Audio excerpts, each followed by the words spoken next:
name is Hido and welcome to the Pantheon, where we're diving deep into Dungeons and Dragons. And well, it's a cool idea. I'm not beholden to this set being excellent or bad or good or anything. And today we're having a look at Xanathar Guild Kingpin, who's a 6-mana 5/6 beholder. At the beginning of your upkeep, choose target opponent. Until end of turn, that player can't cast spells. You may look at the top card of their library anytime. You may play the top card of their library, and you may spend mana as though it were mana of any colour to cast spells this way. Really, really awesome. Very send tripletsy, You're really stealing some stuff. But this is such a cool card. I wish it was more colours, but blue and black have a lot of tools for this. And a 5/6, it's a decent body, and everyone loves a big thing with one eye, or so I'm told. And it's a cool card. I like it. There's a lot of things we can do with it. If you like these videos, please do consider subscribing. I'm going to make one for every single card ever printed that's a legendary creature. And, come along for the journey. Without further ado, let's have a look at my top 5. In at number 5, we've got Sage of the Beyond.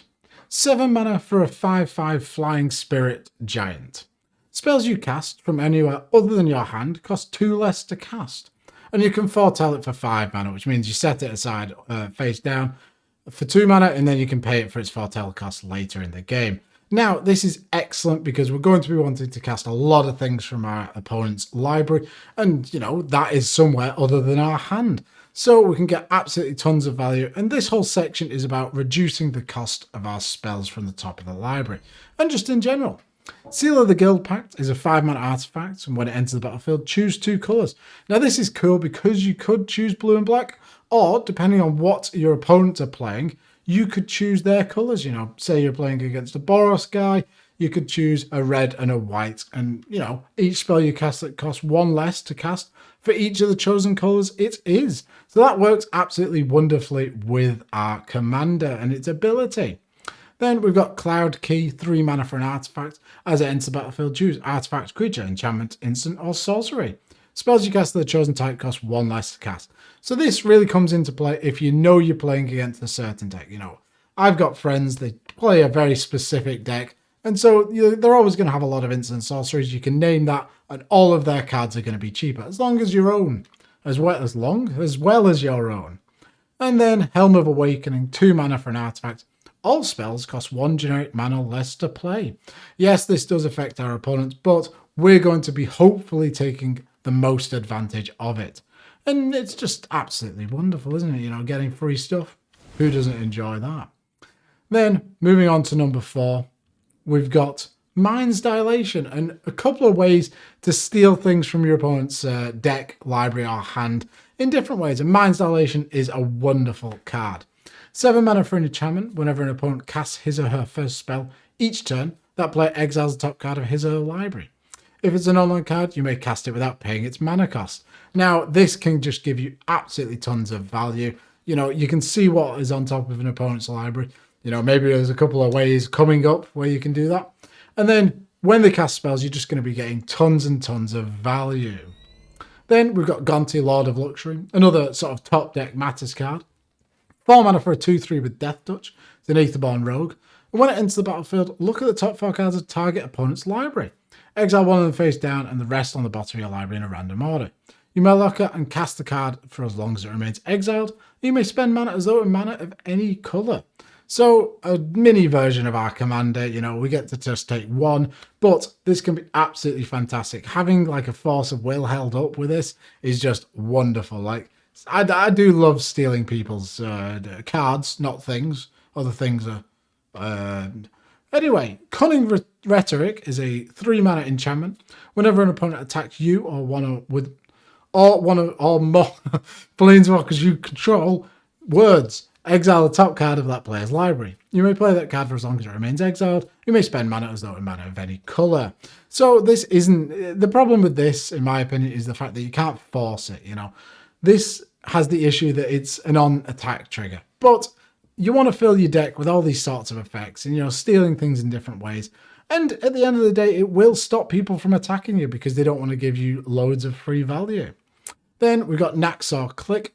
4 mana for a 1/4 flyer. You can pay 2 and untap it. Target opponent removes the top card of his or library from the game.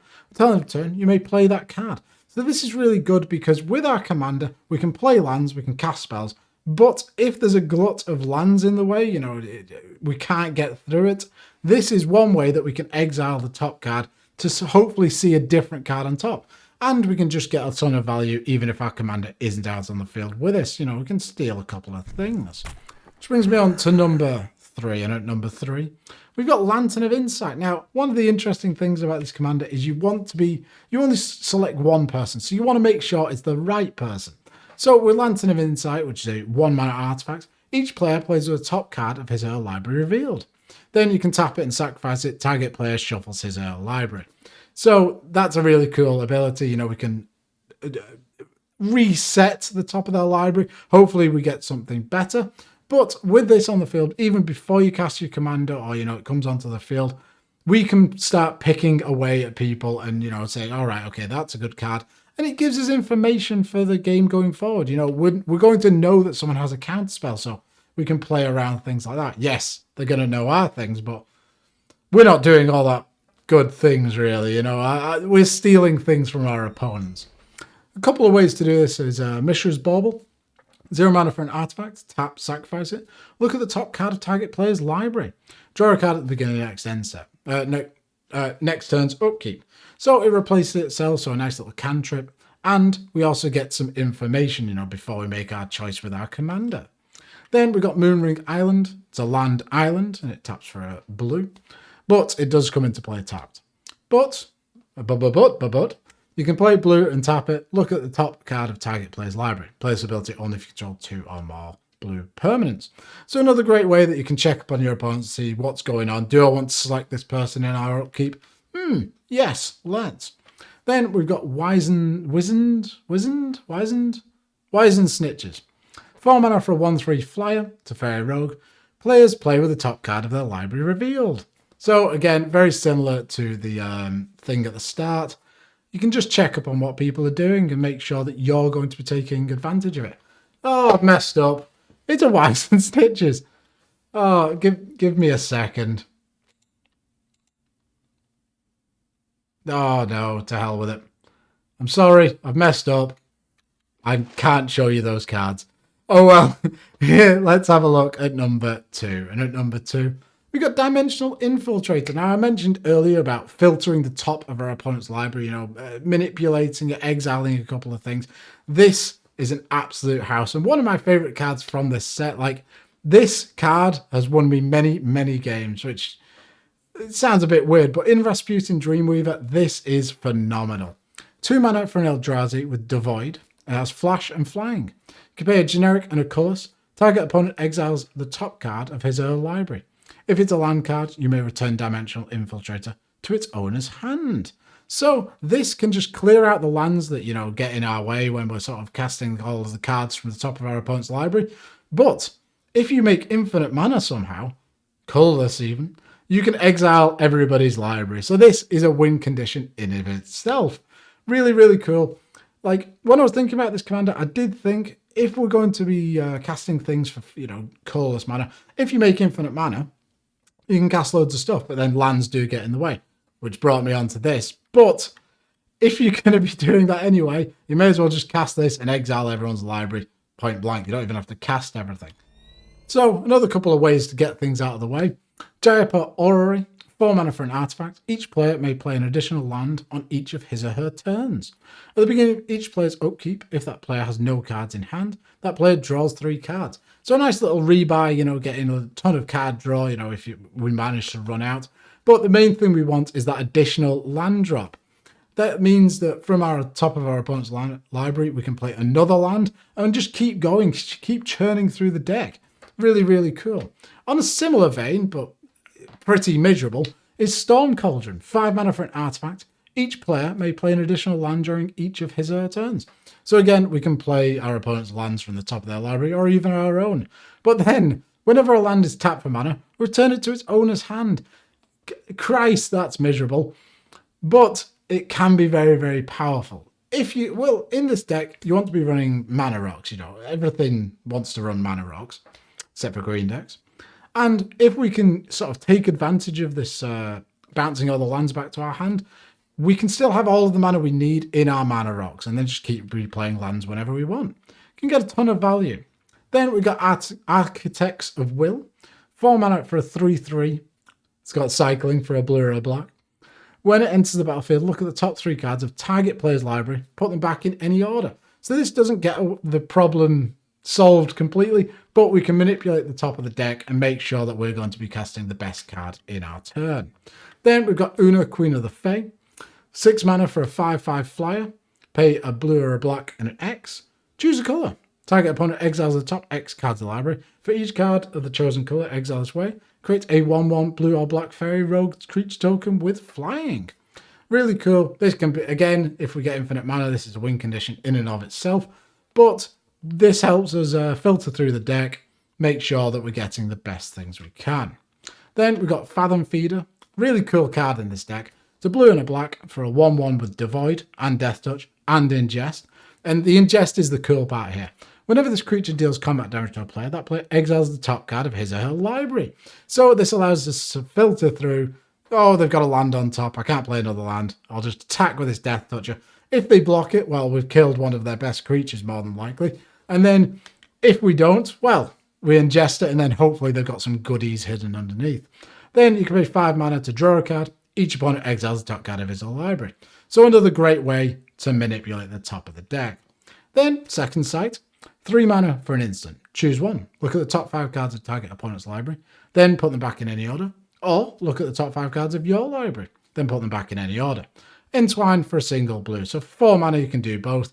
And that's a lot of top deck manipulation. And it's going to potentially slow down the game. Which, you know, try and be fast when you're doing these sort of things. But can be very powerful. Set you up. And because it's an instant, we can do it before our upkeep. And then choose the player who we want to choose. Which brings me on to number 1. And at number 1, we've got Scheming Symmetry. 1 black for a sorcery. Choose 2 target players. Each of them searches the library for a card, then shuffles their library and puts that card on top of it. So the problem with these sorts of deck is you're going to be taking control of someone's life. And people really don't like that. Things like Mindslaver, my favourite card in the entirety of Magic, people don't like playing against that card, and it makes them really unhappy. But with things like Scheming Symmetry, we can keep them involved and, you know, potentially get a ton of value out of it.